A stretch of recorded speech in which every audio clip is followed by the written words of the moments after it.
Shalom, selamat pagi saudara kekasih Kristus. Renungan kita pagi ini pada tanggal 16 April 2024.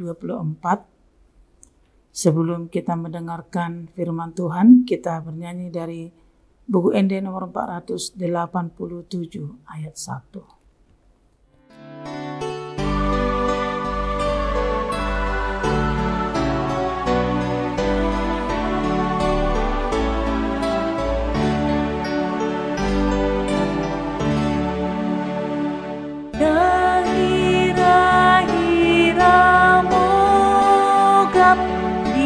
Ban si tao noni bersinggang do ibadah menegam Tuhani untuk mempetik kita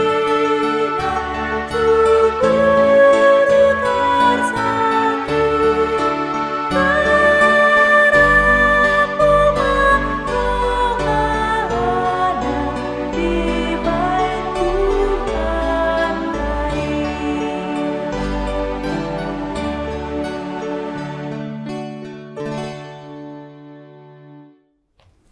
Kita bersatu di dalam doa.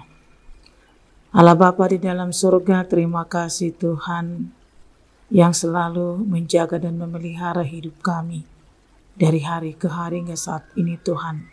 Kami percayakan juga sepanjang hari ini Tuhan berserta dengan kami, menjaga memelihara hidup kami dan menguatkan kami untuk setiap aktivitas kami, sehingga kami akan selalu mendapat berkat dan penguatan dari Tuhan, sehingga apa yang kami kerjakan bisa kami nikmati dan syukuri di hadapan Tuhan. Ibadah kami ini juga kami serahkan kepada Tuhan, berkati Tuhan menjadi penguatan dalam kehidupan kami. Dalam nama Yesus Kristus kami berdoa. Amin. Saudara-saudara kekasih Kristus, nats yang menjadi renungan kita pada pagi hari ini yang tertulis dalam Kisah Para Rasul pasal 4 ayat 31. Mari kita dengarkan apa isinya yang diberikan untuk ayat sepanjang hari ini. Disebutkan di sini, dikatakan, dan ketika mereka sedang berdoa, goyahlah tempat mereka berkumpul itu, dan mereka semua penuh dengan Roh Kudus. Lalu mereka memberitakan firman Allah dengan berani. Demikian dikatakan dalam nats tersebut.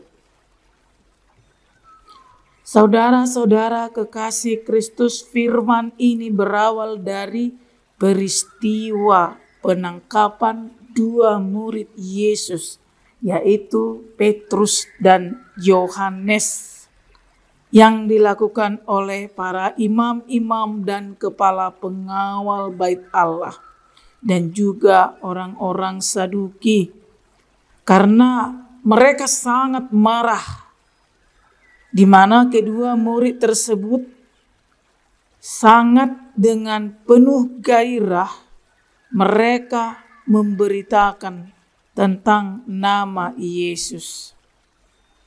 Karena kemarahan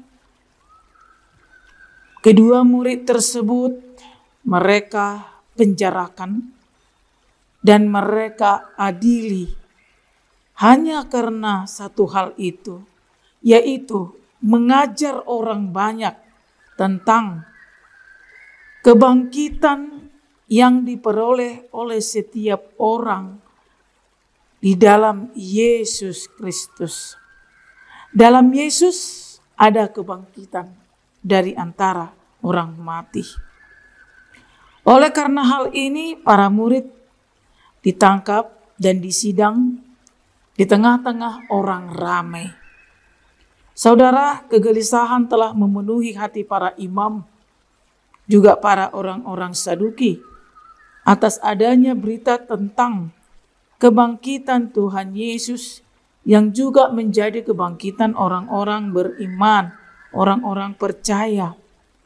Ini sangat mereka takutkan karena memang mereka satu hal yang mereka sangat takuti dari kematian Yesus adalah tentang kebangkitan itu, karena sesuai dengan apa yang pernah dikatakan oleh Tuhan Yesus Kristus.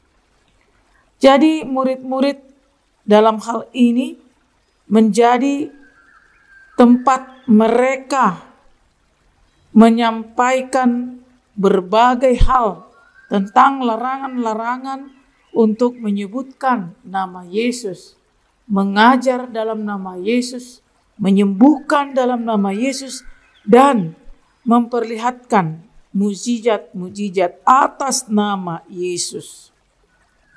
Saudara kekasih Kristus, oleh karena hal ini para murid disidang di tengah orang ramai yang dihadiri oleh para pemimpin-pemimpin Yahudi, para tua-tua Yahudi, ahli-ahli Taurat, imam besar Hanas, Kayafas, Yohanes, dan juga Imam Alexander. Semua keturunan imam-imam besar hadir di sana untuk menyaksikan persidangan dan pastinya untuk memastikan hukuman apa yang cocok untuk murid Tuhan Yesus yang dengan berani dan lantang memberitakan nama Tuhan Yesus. Tapi saudara-saudara, kesalahan tidak ditemukan. Kesalahan yang untuk membawa mereka kepada hukuman tidak ditemukan. Dan meskipun mereka dilarang bersaksi tentang Yesus, justru mereka semakin berani menyampaikan apa-apa yang telah dialami oleh Tuhan Yesus Kristus akibat daripada kebodohan dan juga kejahatan mereka yang sampai membunuh dan menyalibkan Tuhan Yesus. Dan mereka juga di tengah orang banyak itu memberitakan tentang kebangkitan Tuhan Yesus sehingga para imam-imam tidak sanggup mendengarkannya, dan kemudian mereka diberi pesan untuk diam dan tidak akan memberitakan nama tersebut. Tapi saudara, apakah yang menjadi jawaban daripada kedua murid Tuhan Yesus itu? Mereka mengatakan, putuskan sendiri mana yang benar, taat padamu atau taat pada Allah. Perkataan ini sudah menggelisahkan para imam karena orang banyak semakin menyuarakan tentang apa yang mereka saksikan pada saat itu adalah kebaikan dari orang-orang yang memperoleh kesembuhan melalui para murid-murid. Dan mereka semakin mengeluh-elukan nama Allah. Tentunya para imam akan takut jika para imam menjawab mereka harus lebih taat kepada apa yang disampaikan para imam. Maka tidak ada jalan lain selain mereka berpesan kepada kedua para murid untuk diam dan tidak memberitakan nama itu. Tetapi para murid menjawab, tidak mungkin bagi kami untuk tidak berkata-kata tentang apa yang kami lihat dan kami dengar. Ini hal yang menggembirakan saudara-saudara. Jika para murid mengatakan, tidak mungkin bagi kami untuk tidak berkata-kata tentang apa yang kami lihat dan dengar. Dan hal ini membuat mereka menjadi semakin kuat dan berani untuk berkata-kata. Kemudian mereka dilepaskan, dan setelah murid dilepaskan, mereka bergabung dengan para murid yang lainnya dan menceritakan segala hal yang mereka alami pada saat itu. Dan secara otomatis mereka semua, para murid Tuhan Yesus yang berkumpul, berdoa bersama-sama menyerukan kepada Tuhan supaya Tuhan memberikan kepada mereka Roh Kudus untuk menguatkan mereka, untuk memampukan mereka memberitakan firman Tuhan. Roh Kudus untuk memberikan mereka keberanian untuk menyampaikan firman Tuhan dalam keadaan yang menyulitkan bagi mereka. Mereka juga berdoa supaya Tuhan memberikan penyembuhan demi penyembuhan dan mukjizat sebagai lambang daripada mereka telah diizinkan oleh Tuhan menyampaikan firman dan kemenangan atas nama Tuhan Yesus Kristus. Mereka berdoa dengan kusuk dan secara serempak mereka menginginkan Tuhan memperlihatkan kehadiran Tuhan di dalam doa mereka. Dan seketika itu Roh Kudus datang ke atas mereka.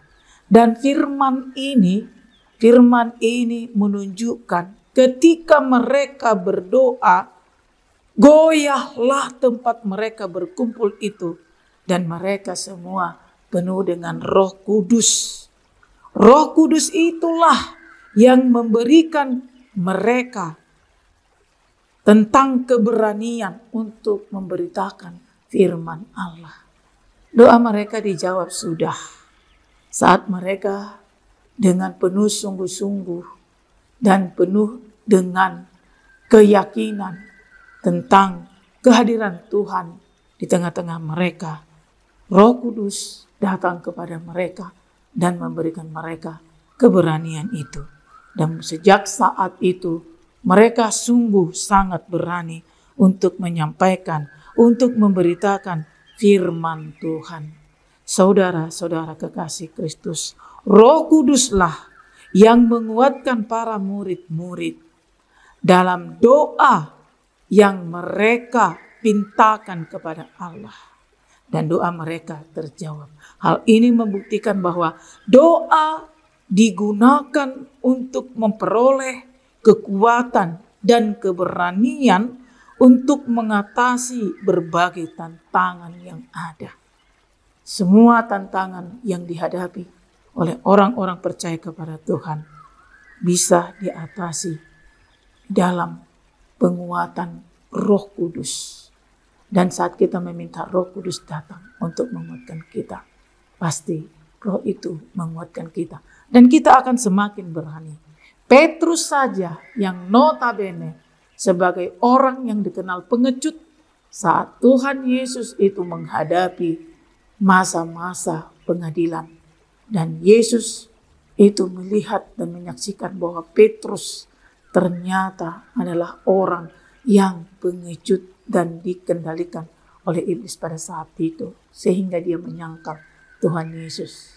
Tetapi dalam firman ini, melalui Roh Kudus, Petrus sudah menjadi orang yang terbentuk sangat berani dan tidak takut lagi menghadapi tantangan dan ujian dan juga pertanyaan-pertanyaan, terutama pertanyaan dalam kehidupan.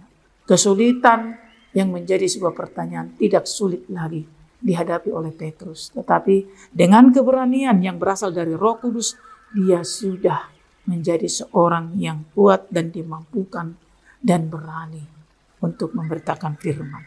Saudara kekasih Kristus, kita juga bisa mendapatkan hal yang sama. Mendapatkan penguatan saat kita berdoa, mendapatkan keberanian saat kita berdoa. Dan itu semua adalah untuk mengatasi berbagai tantangan yang kita hadapi dalam kehidupan. Tuhan Yesus memberkati kita saat mendengarkan firman ini. Amin, kita bersatu di dalam doa. Terima kasih Tuhan Yesus Kristus atas apa yang sudah Tuhan kerjakan dalam kehidupan kami sebagai orang percaya kepadamu. Telah berkali-kali kami merasakan hal yang sama. Sebenarnya Tuhan, saat kami memperoleh penguatan dari Tuhan ketika kami berdoa dalam pergumulan kami untuk memampukan kami menghadapi berbagai tantangan dan juga kesulitan di dalam kehidupan kami. Kami tidak perlu takut Tuhan menyebutkan nama-Mu untuk setiap doa dan harapan kami. Dan bila hal itu pun menjadi sebuah larangan bagi kami untuk menyebutkan nama-Mu, hal itu juga tidak akan mungkin kami lakukan. Dan kami akan semakin kuat menyebut Engkau sebagai Tuhan dan Juru Selamat kami yang sudah banyak kami buktikan, kami lihat, kami rasakan apa yang Tuhan kerjakan pada kami. Oleh karena itu Tuhan Yesus Kristus tetaplah bersama kami, memberikan keberanian bagi kami. Dan Roh Kudus-Mu akan senantiasa Engkau hadirkan ke dalam kehidupan kami. sehingga kami akan dimampukan untuk menyampaikan firman-Mu dengan benar. Ya Tuhan, kiranya umat manusia semakin mengerti bahwa firman-Mu harus dimengerti dan bisa disampaikan dengan benar. Dan Roh Kudus-Mu memampukan kami semuanya berkata-kata dalam firman-Mu, bukan dalam kata-kata yang kosong dan tidak bermakna. Terima kasih Tuhan Yesus Kristus, keberanian kami yang menjadi kekuatan bagi kami dengan penguatan Roh Kudus-Mu akan membuat kami tetap teguh dan kuat menjalani kehidupan meskipun harus menghadapi tantangan. Tetapi Engkau yang akan selalu memenangkan kami. Berkati kami Tuhan sepanjang hari ini. Mampukan kami untuk menerima anugerah-Mu. Dan tetaplah bersama-sama dengan kami. Karena kami hanya akan bisa oleh karena Engkau yang memberi kemampuan kepada kami. Berkat-Mu akan menjadi kehidupan kami sepanjang kehidupan kami. Terima kasih Tuhan Yesus, sertai kami sepanjang hari ini. Dalam nama-Mu kami berdoa dan mengucap syukur. Amin. Demikianlah renungan kita pagi hari ini. Shalom, selamat pagi, Tuhan Yesus memberkati.